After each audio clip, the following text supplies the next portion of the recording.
Hola emprendedores, estamos de vuelta con la lectura del libro La Revolución Blockchain y ahora vamos a empezar la segunda parte del capítulo número 2 y nos quedamos en el 4, seguridad. Principio: las medidas de seguridad están integradas en la red sin puntos flacos y no solo garantizan la confidencialidad, sino también la autenticidad de todas las actividades y la imposibilidad de que no sean denegadas. Todo el que quiera participar debe usar criptografía. No es posible optar por lo contrario. Y las consecuencias de comportarse mal solo las sufre la persona que se comporta mal.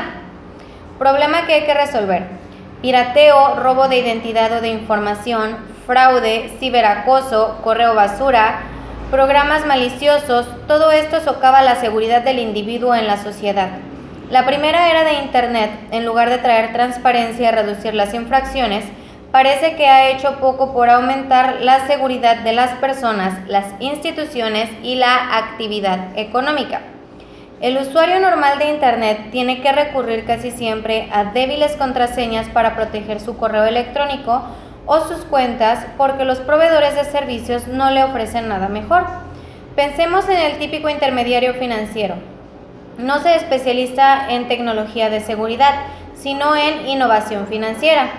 El año que Satoshi publicó su artículo, el número de delitos informáticos en entidades financieras como BNY Mellon, Countrywide o JE Money ascendió al 50% de todos los robos de identidad registrados ese año, según el Identity Theft Resource Center. En 2014 esta cifra había descendido al 5.5% en el sector financiero, pero los delitos en los sectores de la sanidad subieron al 42% de total del año.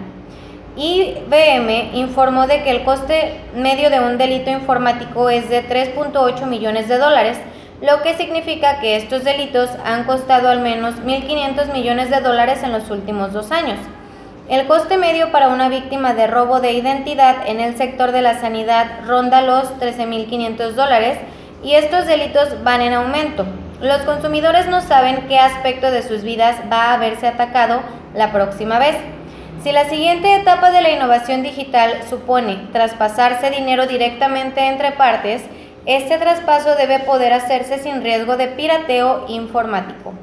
Posible solución: Satoshi requería que los participantes usaran infraestructuras de clave PKI, por sus siglas en inglés, para crear plataformas seguras. PKI es una forma avanzada de criptografía asimétrica, por la que los usuarios disponen de dos claves que no desempeñan la misma función. Una es para encriptar y la otra es para desencriptar. De ahí que sean asimétricas. La plataforma Bitcoin constituye hoy el mejor despliegue de PKI del mundo y el segundo de Estados Unidos después del sistema de acceso común del Departamento de Defensa. Creada en los años 70, la criptografía asimétrica cobró fuerza en los 90 en forma de programas de encriptación de correo electrónico como Pretty Good Privacy. Este programa es bastante seguro y también bastante complicado de usar porque requiere que todos los miembros de la misma red lo usen y que tomen nota de sus dos claves, así como de las claves públicas de todos los demás. No hay posibilidad de cambiar la contraseña. Si la olvidamos, tenemos que empezar desde el principio. Según Virtue Corporation, la encriptación del correo electrónico está en auge. Con todo, solo el 50% de los correos se encriptan en tránsito, y la encriptación de extremo a extremo aún es más frecuente. Algunos usan certificados digitales, unos códigos que protegen los mensajes sin necesidad de encriptarlos y desencriptarlos, pero los usuarios deben solicitar y pagar por ellos una cuota anual. Sus certificados individuales y los proveedores de servicios de correo electrónico más comunes son Google, Outlook y Yahoo, y no los soportan. Los sistemas pasados fracasaron porque no tenían incentivos y la gente nunca consideró la privacidad un incentivo lo bastante fuerte como para proteger esos sistemas, dice Andreas Antonopoulos. La cadena Bitcoin resuelve prácticamente todos estos problemas porque da incentivos por adoptar PKI en todas las transacciones de valor, no solo en el uso de Bitcoin, sino también en los protocolos Bitcoin compartidos. No tenemos que preocuparnos de si los firewalls son débiles, hay empleados ladrones o piratas informáticos. Si dos personas usan Bitcoin, se pueden almacenar e intercambiar Bitcoins con seguridad. Entonces pueden almacenar e intercambiar información confidencial y activos digitales con seguridad en el sistema blockchain. La cosa funciona así. La moneda digital no se almacena en un archivo propiamente dicho. La representan una serie de transacciones indicadas por un hash criptográfico. Los usuarios tienen las criptoclaves de su dinero y lo intercambian directamente entre sí. Esta seguridad trae consigo la responsabilidad de mantener privadas nuestras claves. Los patrones de seguridad son importantes. La blockchain Bitcoin funciona con el conocido y asentado SHA-256, publicado por el Instituto Nacional de Patrones y Tecnología de Estados Unidos como patrón federal de procesamiento de la información. Las muchas repeticiones de este cálculo matemático que se necesitan para encontrar la solución de un bloque obligan al dispositivo informático a consumir una considerable cantidad de electricidad para resolver el acertijo y ganar un Bitcoin nuevo. Otros algoritmos, como el de la prueba de participación, gastan mucho menos energía. Recordemos lo que decía Austin Hill al principio de este capítulo sobre que nunca había que echar las campanas al vuelo en cuestión de algoritmos. Hill, que trabaja con el criptográfico Adam Back en Blockstream, no se fía de las criptomonedas que no usan pruebas de trabajo. Creo que la prueba de participación no funciona a la larga para mí. Es un sistema en el que el rico se hace más rico y los que tienen fichas deciden lo que es el consenso, mientras que el sistema de la prueba de trabajo no deja de ser algo físico. Me gusta porque se parece mucho al sistema del oro. Por último, la cadena más larga suele ser la más segura. La relativa antigüedad de la blockchain de Satoshi y su ya asentada base de usuarios y mineros de bitcoins aumentan su seguridad. Atacarla requeriría más capacidad procesadora que atacar cadenas cortas. Hill dice, siempre que se inaugura una de estas nuevas redes con una cadena completamente nueva, hay un montón de gente que coge su capacidad procesadora latente, todos los ordenadores y CPU que no tienen minando Bitcoin, y la dirigen contra estas nuevas redes para manipularlas y atacarlas. Implicaciones para la economía de blockchain. En la era digital, la tecnología digital es obviamente la condición previa de la seguridad de una persona en la sociedad. Hoy día, los bits pueden atravesar nuestros firewalls y nuestras carteras. Los ladrones pueden meter la mano en nuestros bolsillos y secuestrarnos el coche desde la otra punta del mundo. Como operamos cada vez más con herramientas y plataformas digitales, estas amenazas se han multiplicado en forma que la mayoría de nosotros no entendemos. Con la blockchain Bitcoin, con su diseño más seguro y su transparencia, podemos hacer transacciones de valor y proteger nuestra información. 5. Privacidad. Principio. La gente debería poder controlar sus propios datos. Punto. Debería tener el derecho de decidir sobre su identidad y cuándo y cómo y cuánta compartir con los demás. Respetar el derecho a la privacidad no es exactamente lo mismo que respetar la privacidad. Necesitamos las dos cosas. Al eliminar la necesidad de confiar en los otros, Satoshi eliminó la necesidad de conocer la verdadera identidad de esos otros para interactuar con ellos. He hablado con muchos ingenieros y científicos de la información y todos me han dicho, pues claro que podemos integrar la privacidad en la estructura de la información, en el diseño de los programas, dice Ann Cavoukian. Problema que hay que resolver. La privacidad es un derecho humano fundamental. Es una sociedad libre. En los últimos 20 años de Internet, las bases de datos centrales, tanto del sector público como del privado, han acumulado toda clase de información confidencial sobre individuos e instituciones, a veces sin conocimiento de estos. Para preocupación de muchos, las empresas sondean el mundo digital en busca de esa información y crean lo que podríamos llamar ciberclones de esos individuos e instituciones. Incluso hay gobiernos democráticos que están creando naciones vigilantes, como ha demostrado recientemente el caso de la Agencia Nacional de Seguridad de Estados Unidos, que, extralimitándose en su derecho a la vigilancia, ha realizado un injustificado espionaje en Internet. Son atentados contra la privacidad por partida doble. Primero, por reunir y usar nuestros datos sin nuestro conocimiento ni nuestro permiso. Y segundo, por no proteger ese tesoro de los piratas informáticos. Tenemos que abandonar la idea de que lo que ganamos por una parte lo perdemos por otra, de que es una cosa o la otra. Eso para mí ya es pasado y es contraproducente, dice Kaboukian. Nosotros apostamos por un modelo que une las dos cosas, que nos permite tener privacidad y a la vez dar información. Posible solución. Satoshi no incorporó ningún registro de identidad en la capa de la red misma, con la que nadie tiene que proporcionar nombre, dirección de correo electrónico ni ninguna otra información personal para descargarse y usar el programa de Bitcoin.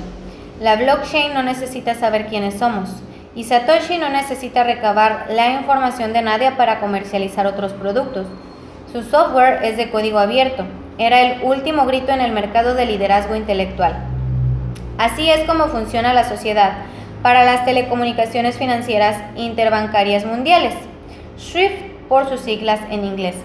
Si pagamos en efectivo, por lo general, SWIFT no nos pide que nos identifiquemos, aunque suponemos que muchas oficinas de la sociedad tienen cámaras y que las entidades financieras deben cumplir los requisitos contra el blanqueo de dinero o de conocimiento del cliente.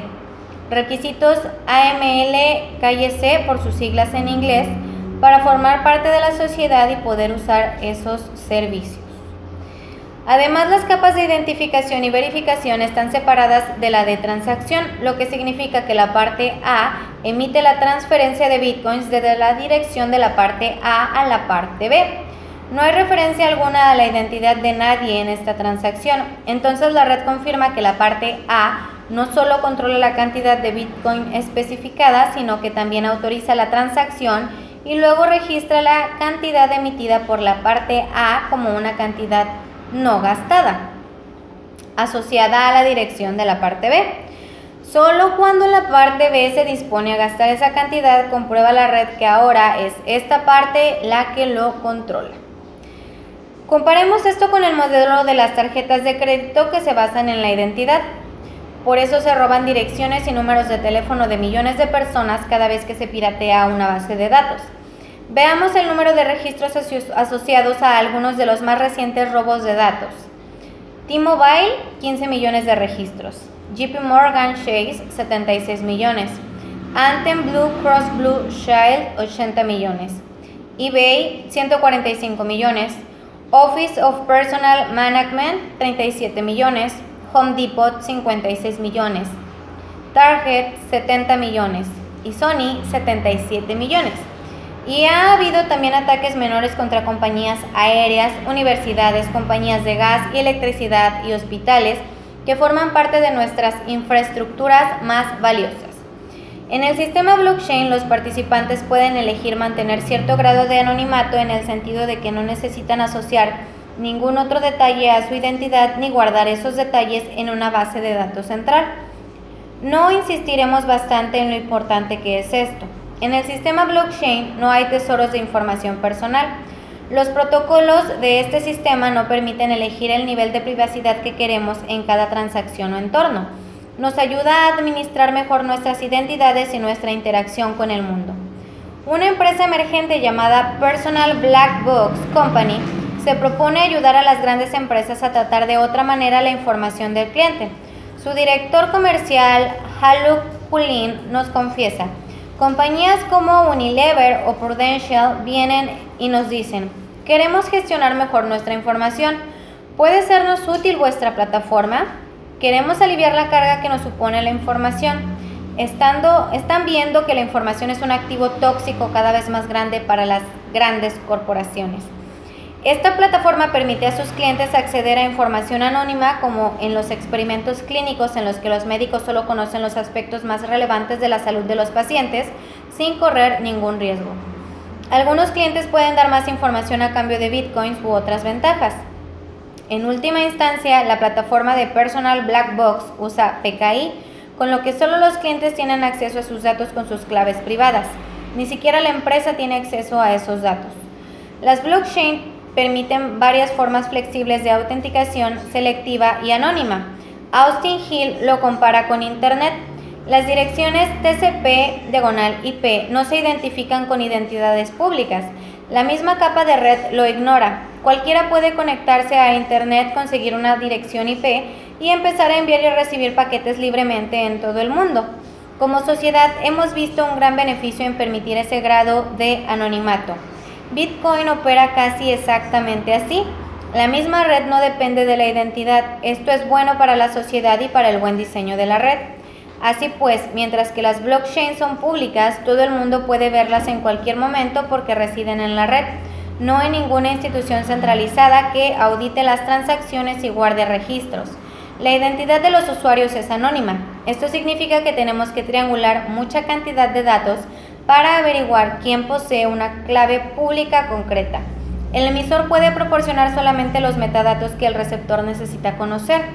Y lo que es más, todos podemos poseer varios conjuntos de claves públicas y privadas, igual que podemos tener varios dispositivos o puntos de acceso a Internet y múltiples direcciones electrónicas con varios seudónimos. Dicho esto, proveedores de servicios de Internet como Time Warner, que asignan direcciones IP, guardan registros que vinculan las identidades a las cuentas. Del mismo modo, si compramos una cartera Bitcoin en una bolsa autorizada como Coinbase, esta bolsa está obligada a cumplir con los requisitos AML, KYC, por ejemplo. Esta es la política de privacidad de Coinbase. Guardamos la información que nos envías desde tu ordenador, teléfono móvil u otros dispositivos. Esta información puede incluir tu dirección IP, información sobre el dispositivo, incluyendo identificador, nombre del dispositivo y tipo, sistema operativo, ubicación, información sobre la red móvil y sobre uso del servidor, así como el tipo de navegador, tráfico que entra y sale de nuestro sitio y las páginas a las que accedes en él. Por lo tanto, los gobiernos pueden reclamar esta información de usuario a los proveedores de servicios de Internet, pero no pueden reclamar la blockchain. Es importante saber también que podemos establecer niveles más altos de transparencia para cada conjunto de transacciones, aplicación o modelo de negocio si todos los interesados están de acuerdo. En determinadas situaciones veremos nuevas prestaciones en las que es muy importante que haya una gran transparencia. Cuando las compañías dicen la verdad a los clientes, accionistas o socios, crean confianza. Esto es, privacidad para los individuos y transparencia para las organizaciones e instituciones públicas y privadas. Implicaciones para la economía de blockchain. El sistema blockchain nos permite frenar la carrera con la que vamos hacia una sociedad de la vigilancia. Pensemos en lo que significa que las empresas tengan enormes bases de datos con información detallada sobre nosotros. Llevamos 20 años... tiempo se me perdió. Aquí está. Llevamos 20 años de Internet global y solo es el comienzo del acceso de las empresas a nuestra más íntima información. Pronto lo tendrán también a la información sobre nuestra salud y condición física, sobre nuestros movimientos diarios, sobre la vida en nuestro hogar, etc. Mucha gente sencillamente ignora la cantidad de pactos fáusticos que hace todos los días en la red, simplemente por usar un sitio. Los usuarios autorizan a los propietarios de ese sitio a convertir simples rastros digitales en detallados mapas que se usan para obtener beneficios comerciales. Salvo que nos pasemos al nuevo paradigma, no es ciencia ficción prever cientos de millones de avatares bulliendo en los centros de datos del mañana. Con la tecnología blockchain, cada cual puede poseer sus avatares personales como ocurre en el mundo virtual de segunda vida, pero con consecuencias en el mundo real. Nuestro yo virtual puede proteger nuestra información personal, dar solo lo que se nos pide en los intercambios económicos o sociales y garantizar que recibimos la debida retribución por cualquiera de nuestros datos que tenga valor para un tercero. Es pasar de los grandes datos a los datos privados o datos pequeños si es que queremos. Número 6. Derechos preservados. Principio. Los derechos de propiedad son transparentes y legítimos. Las libertades individuales están reconocidas y son respetadas. Nosotros pensamos que es una verdad evidente que todos nacemos con una serie de derechos inalienables que deben y pueden ser protegidos. Problema que hay que resolver. En la primera fase de la economía digital, la cuestión era buscar maneras de ejercer esos derechos más eficazmente. Internet se convirtió en un medio para desarrollar nuevas formas de arte, información y entretenimiento, para establecer derechos de autor de poemas, canciones, historias, fotografías y grabaciones de sonido y video. Podíamos aplicar el Uniform Commercial Code para hacer en línea lo que el código ya permitía en el espacio físico, que era eliminar la necesidad de negociar y firmar contratos por cada artículo como un tubo de pasta dentífrica, por poco que costara. Incluso así teníamos que confiar en intermediarios que controlaran las transacciones y que podían denegarlas, rastrearlas, retener el dinero en sus propias cuentas. Los banqueros llaman a esto float o dinero flotante, o autorizarlas para luego revertirlas. Daban por sentado que un porcentaje de la gente engañaría y que cierto grado de fraude es inevitable. En esta gran eclosión de eficiencia, los derechos legítimos fueron pisoteados, no solo los derechos de privacidad y seguridad, sino también los de libre expresión, reputación y participación equitativa. La gente podía criticarnos, difamarnos y bloquearnos con poco coste o riesgo. Directores de cine cuyos ingresos dependían de agencias, alquiler de videos, ventas de DVD y derechos de televisión por cable de las películas emitidas hace unas décadas, ven cómo sus ingresos disminuyen porque sus fans suben a la red archivos digitales que otros se descargan gratuitamente. Posible solución. La prueba de trabajo requerida para acuñar monedas también registra el momento en el que se hacen las transacciones, de manera que solo se autoriza la primera vez que se gasta una moneda. Combinado con PKI, el sistema blockchain no solo impide el doble gasto, sino que también confirma la propiedad de todas y cada una de las monedas en circulación, y cada transacción es inmutable e irreversible. En otras palabras, no podemos negociar con lo que no es nuestro, sea una propiedad real, una propiedad intelectual o un derecho de la persona, como tampoco podemos negociar con lo que no estamos autorizados a negociar en nombre de otra persona, en calidad de agente como abogado o director de empresa, y tampoco podemos suprimir la libertad de expresión, asociación o religión. Haluk Blin del personal Black Box lo dice mejor. En miles de años de interacción humana, siempre que le hemos quitado el derecho de participación a la gente, ésta ha vuelto por sus fueros y ha acabado con el sistema. Estamos viendo que tampoco en el mundo digital es sostenible obviar su consentimiento. Como registro de todo, el sistema blockchain puede usarse a modo de archivo público con herramientas como Proof of Existence, un sitio que crea y registra criptográficamente acciones, títulos, recibos o licencias en una blockchain. Este sitio no guarda copia de documentos originales. El hash del documento se crea en el dispositivo del usuario, no en el sitio de Proof of Existence, con lo que se asegura la confidencialidad incluso si una autoridad central elimina el sitio. La prueba permanece en la blockchain. Este sistema pues permite demostrar la propiedad de algo y conservar registros sin censura. En Internet no siempre podíamos hacer valer nuestros derechos contractuales o ver si se respetaban, y así para el caso de transacciones más complejas en las que se intervienen muchos derechos y muchas partes, ahora tenemos los contratos inteligentes que son los smart contracts, unos códigos especiales que ejecutan conjuntos complejos de instrucciones en blockchain. La intersección de descripciones legales y programas informáticos es fundamental y los contratos inteligentes son el primer paso dado en esa dirección, dice Steve Omohundro, presidente del think tank o laboratorio de ideas Self-Aware Systems. Cuando se entiendan los principios de la codificación digital de las leyes, creo que todos los países empezarán a hacerlo. Cada jurisdicción codificará sus leyes exacta y digitalmente, y habrá programas de traducción que las traduzcan. Evitar los conflictos entre leyes será una gran ventaja económica. Un contrato inteligente permite que una parte ceda derechos de uso a otra parte. Por ejemplo, un compositor cede los derechos de uso de una canción a un editor musical.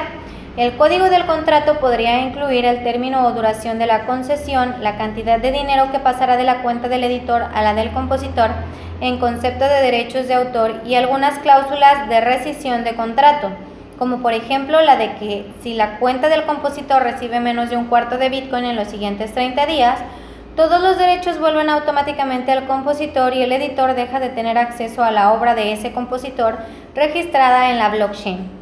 Para hacer que este contrato inteligente entre en vigor, el compositor y el editor y quizá representantes financieros y legales de este último firmarán usando sus claves privadas. Un contrato inteligente también permite que los propietarios de activos unan sus recursos y creen una sociedad en la blockchain.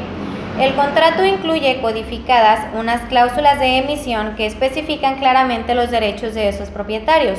Los contratos de agencias de empleo asociados podrían definir los derechos de las empresas, codificando lo que pueden y no pueden hacer con los recursos de la sociedad sin permiso de los propietarios. Los contratos inteligentes son un método sin precedentes de garantizar el cumplimiento del contrato, incluyendo los contratos sociales.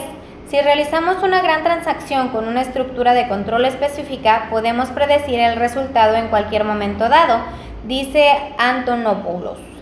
Si realizamos una transacción firmada y verificada por una serie de firmas en una cuenta multifirma, podemos predecir si la red verificará la transacción. Y si la red puede verificar la transacción, entonces esa transacción puede liquidarse y de una manera irreversible. Ninguna autoridad central o tercera parte puede revertirla, ni nadie puede anular el consenso de la red. Esta idea es nueva tanto en el derecho como en las finanzas. El sistema de Bitcoin proporciona un altísimo grado de certidumbre sobre el resultado de un contrato. Nadie puede apoderarse del contrato, suspenderlo o redirigirlo a una dirección Bitcoin diferente. Solo tenemos que transmitir la transacción firmada a cualquiera de los nodos de la red desde cualquier parte y por cualquier medio, dice Antonopoulos. Aunque apagaran Internet, seguiríamos pudiendo transmitir la transacción por radio de onda corta usando el código Morse. Aunque una agencia gubernamental intentara censurar nuestra comunicación, seguiríamos pudiendo transmitir la transacción por Skype con una serie de emoticonos. Mientras que al otro lado haya alguien que pueda decodificar la transacción y registrarla en la blockchain, siempre podremos ejecutar el contrato inteligente. Así hemos convertido algo que en derecho es casi imposible de garantizar en algo que puede verificarse con certeza matemática. Pensemos en los derechos de propiedad, tanto de bienes como intelectuales. La propiedad es solo el reconocimiento por parte de un gobierno o de una agencia de que somos los propietarios de algo y de que defenderá nuestro derecho a esa propiedad, dice Stephen Pierre, consejero delegado de BitPay. Es solo un contrato que puede firmar cualquier autoridad que defienda por nosotros nuestros derechos y que firme en nombre de nuestra identidad. Y una vez que tenemos eso y que la propiedad está registrada, podemos transferirla a otra gente. Esto es muy directo. Comunidades que compartan recursos podrían considerar un espectro de derechos tomados de la pirámide de derechos de la economista y premio Nobel Elinor Ostrom, que es una especie de jerarquía de derechos. En el nivel más bajo hay usuarios autorizados que solo pueden acceder y retirar de recursos demandantes que tienen esos derechos, pero también pueden negar el acceso a otros, propietarios que tienen derechos de administración además de los de acceso y exclusión, y propietarios que pueden acceder, usar, excluir a otros, administrar y vender el recurso, a saber que tienen derecho de enajenación. Consideremos ahora los derechos de privacidad y publicidad. Nuestro modelo consiste en aplicar realmente los derechos del mercado, dice Cullen de Personal Blackbox. Su compañía usa tecnología de blockchain para representar y hacer valer el derecho que tienen los individuos de rentabilizar sus datos personales. El sistema blockchain pone a nuestra disposición a un grupo de personas que tienen el mismo objetivo y usan la misma tecnología, lo que nos permite crear diferentes formas para que las empresas aprovechen estos conjuntos de datos únicos en lugar de proteger sus silos de datos. Dicho lisa y llanamente, la gente crea mejor información de la que una empresa puede extraer de ella y los consumidores se identifican emocionalmente mejor con marcas e influyen más en sus iguales de que las empresas. Implicaciones para la economía de blockchain. Un principio económico general es que para aplicar derechos debemos empezar por aclarar en qué consisten esos derechos. En el campo de la dirección y administración de empresas, la holocracia es un ejemplo interesante, aunque controvertido, de cómo los miembros de una organización definen el trabajo que hay que hacer y asignan derechos y la responsabilidad de hacer ese trabajo como parte de un todo. Quienes acordamos que debe tomar esta serie de decisiones y ocuparse de estas actividades en nuestra compañía. La respuesta a esta pregunta puede codificarse con un contrato inteligente e integrarse en la blockchain de manera que las decisiones, los pasos dados hacia la meta y los incentivos sean todos transparentes y consensuados. Esto, claro está, no es solo tecnología, es mucho más que una cuestión de activos físicos, de propiedad intelectual o de instrumentos de privacidad de personal black box, con módulos sobre derechos publicitarios de las hermanas Kardashian. Necesitamos que haya más educación sobre derechos y que se desarrollen nuevas formas de entender los sistemas de gestión de esos derechos. Tendremos sistemas de gestión de los derechos de voto y sistemas de gestión de los derechos de propiedad. Habrá empresas que creen una especie de indicadores de derechos que midan nuestro nivel de compromiso cívico, con índices, por ejemplo, de ejercicio de voto, donación de capacidades, reputación, tiempo, Bitcoin o libre acceso a nuestra propiedad física o intelectual. Nada más y nada menos. Número 7. Inclusión. Principio. La economía funciona mejor cuando funciona para todos. Eso significa eliminar obstáculos que dificulten la participación. Significa crear nuevas plataformas que hagan posible un capitalismo distribuido, no simplemente un capitalismo redistribuido. Problema que hay que resolver. La primera era de Internet dio muchas sorpresas a mucha gente, pero como hemos señalado, la mayoría de la población mundial sigue estando excluida, no solo del acceso a la tecnología, sino también del acceso al sistema financiero y a las oportunidades económicas. Además, la promesa de que este nuevo medio de comunicación traerá prosperidad para todos ha quedado en agua de borrajas. Es verdad que ha ayudado a las empresas del mundo, desarrollado a dar trabajo a millones de personas de economías en vías de desarrollo, que ha facilitado la empresa y ha dado a los más desfavorecidos nuevas oportunidades y acceso a información básica. Pero no es suficiente. Sigue habiendo 2 millones de personas sin una cuenta bancaria y en el mundo desarrollado la prosperidad disminuye a la vez que la desigualdad social no cesa de aumentar. En las economías en vías de desarrollo, el teléfono móvil es muchas veces el único medio de conectarse que las personas pueden permitirse. La mayoría de las instituciones disponen de aplicaciones de pago para móviles que combinan cámaras y códigos QR. Sin embargo, las comisiones necesarias para mantener a estos intermediarios hacen que los micropagos sean poco factibles. Los consumidores de la base de la pirámide siguen sin poder permitirse tener el balance de cuenta mínimo, la cantidad de pago mínima ni las comisiones que se cobran por transacción, con lo que de nada les sirve el sistema, cuyos costes hacen que los micropagos y las microcuentas sean inviables. Posible solución.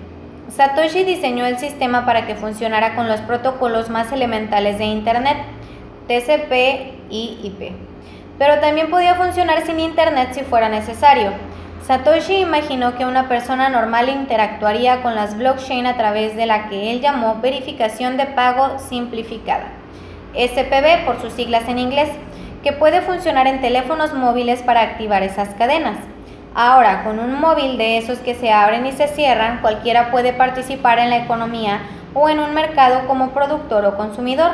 No se necesita ni cuenta bancaria, ni certificado de ciudadanía, ni partida de nacimiento, ni dirección domiciliaria, ni moneda local estable para usar la tecnología de la blockchain. El sistema blockchain abarata muchísimo los costes de girar dinero, facilita el tener una cuenta bancaria, obtener crédito e invertir, y fomenta la empresa y la participación en el comercio global. Esto era parte de la visión de Satoshi. Entendía que para las personas de economías en vías de desarrollo, la situación era peor. Cuando burócratas corruptos o incompetentes de estados fallidos necesitaban fondos para ejercer su gobierno, sus bancos centrales o sus tesoros simplemente emitían más moneda para aprovecharse de la diferencia entre los costes de fabricación y el valor nominal de la moneda. Eso se llama señoraje. El incremento de la masa monetaria devalúa la moneda. Si la economía del país decae, como ocurrió en Argentina y Uruguay y más recientemente en Chipre y Grecia, estos organismos centrales pueden congelar las cuentas de todos aquellos que no pueden permitirse sobornar. Dada esta posibilidad, los ricos pueden trasladar su dinero a países con más seguridad jurídica y monedas más estables, pero no los pobres. Tengan la moneda que tengan, esta pierde su valor. Los funcionarios pueden desviar fondos de ayuda extranjera y bloquear sus fronteras con montañas de papeleo, dificultando la ayuda que pudiera querer prestarse a su gente, madres e hijos que necesitan comida y medicinas, víctimas de la guerra, de una sequía prolongada y de otras calamidades naturales.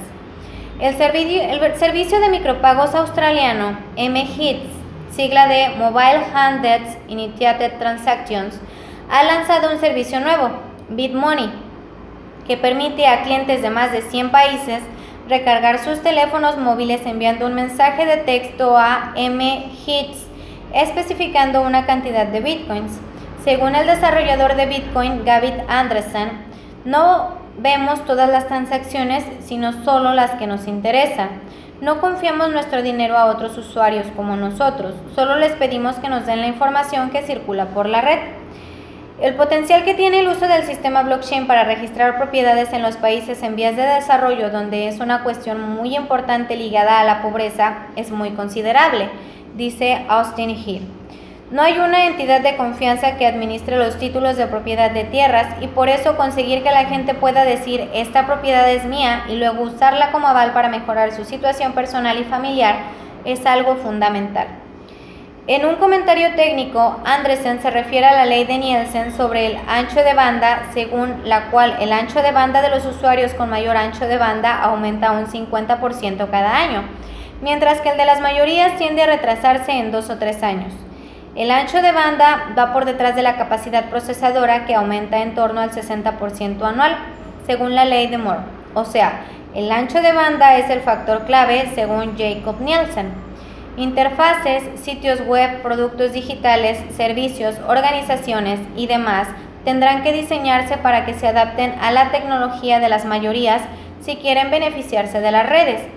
Por lo tanto, la inclusión significa considerar todo el espectro de uso, no solo el de los usuarios mejor conectados, sino también el de quienes tienen tecnologías lentas o sufren cortes de energía en regiones remotas de países pobres. Implicaciones para la economía blockchain.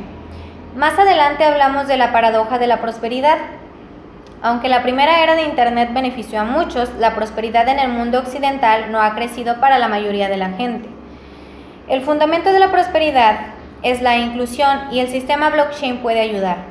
Aclaremos que la inclusión tiene muchas dimensiones. Significa acabar con la hegemonía social, económica y racial, con la discriminación basada en la salud, el género y la identificación o preferencia sexual. Significa acabar con las barreras que impone el lugar en el que uno vive. El hecho de haber pasado una noche en la cárcel o lo que votamos, pero también acabar con los techos de cristal y con todas las formas de amiguismo. Diseñar el futuro. Nuestra conversación con Anne Kabukai nos animó a investigar la promesa alemana del nunca más. Descubrimos lo que dijo el presidente alemán Joachim Wack el día de la conmemoración del Holocausto. Nuestras obligaciones morales no se agotan con el recuerdo. También existe dentro de nosotros una profunda y perdurable certeza de que el recuerdo nos recomienda una misión. Esa misión consiste en proteger y conservar la humanidad, consiste en proteger y conservar los derechos de todos los seres humanos. Se refería al genocidio en Siria, Irak, Darfur, Srebrenica, Ruanda o Camboya después de que el pueblo alemán jurara nunca más. Nosotros creemos que la tecnología blockchain puede ser un instrumento importante para proteger a la humanidad y conservar los derechos de todos los seres humanos, un medio de comunicar la verdad, repartir prosperidad y, como la red deniega transacciones fraudulentas, extirpar esas primeras células cancerosas de una sociedad que puedan crecer hasta ser mortales. Reconocemos que es decir mucho. Siga leyendo, el lector, y juzgue por sí mismo. Desde un punto de vista más prosaico y más práctico, estos 7 principios pueden servir como guía para crear la siguiente generación de empresas, organizaciones e instituciones innovadoras y de alto rendimiento. Si creamos cosas pensando en la integridad, el poder, el valor, la privacidad, la seguridad y los derechos, la inclusión, estaremos reinventando nuestra economía y nuestras instituciones sociales para que sean fiables. Centremos ahora nuestra atención en lo que deberíamos hacer para lograrlo. Y aquí terminamos la segunda parte del capítulo número 2. Si te interesa este libro, déjame tu correo en los comentarios y con muchísimo gusto te lo hago llegar. Ya se me está acabando la memoria, así que hoy no voy a decir otras cosas. Mañana continuamos con el capítulo número 3 y damos un resumen de lo que vimos el día de hoy y de lo que vamos a ver el día de mañana. Muchísimas gracias, bendiciones y que todo lo que me deseas siempre se te multiplique. Gracias.